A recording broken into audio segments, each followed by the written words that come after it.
This UFO secret's expensive. People, I think, have to realize that they'll say, well, what does it matter to me? Why should I care? It doesn't affect my life. It does affect your life. This isn't just a matter of keeping the truth of other beings from us. Are you kidding me? If that were the only element of it, that'd be the easiest thing in the world to deal with. This is expensive.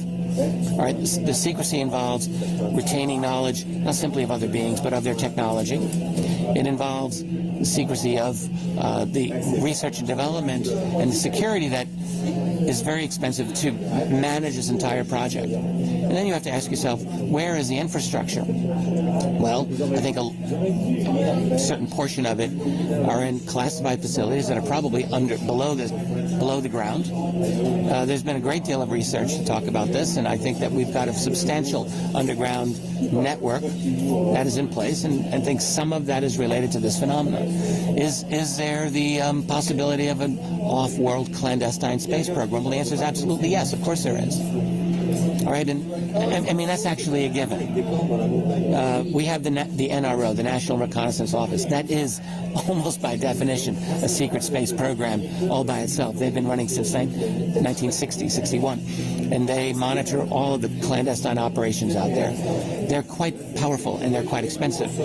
But then the real question is, how far does the technology go into a secret space program? And this is a matter of all kinds of speculation, including my own. But I think that there is some radical technology out there that's expensive. And this is related to the UFO subject, because those objects aren't simply being found in Earth's atmosphere and on the ground. They're out in space. They're in orbit.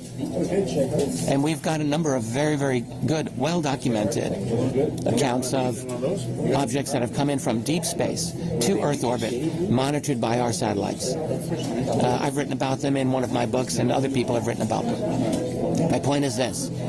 There are UFOs that are out there. There is, without question, a secret space program, if for no other reason than to deal with that phenomenon in a secret manner. And that's expensive. How much does it cost? Well, look, the estimate cost for one space station, one conventional estimate of one space station, runs as high as $100 billion. Now, I'm not saying we have a secret space station out there. I think it would probably be detected.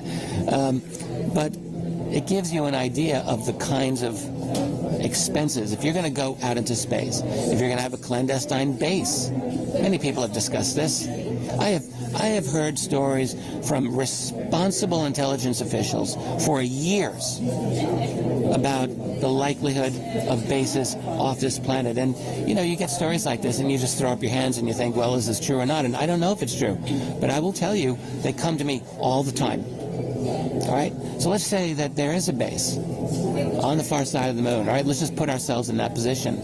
If that were true, that would be very expensive indeed. How do you man it? Well, maybe with those big black triangles that people are seeing. The BBDs, the big black deltas, that have been reported for decades and decades. I spoke to a retired Boeing engineer who told me explicitly that Boeing was building them, and that they were using, in part, non-human technology.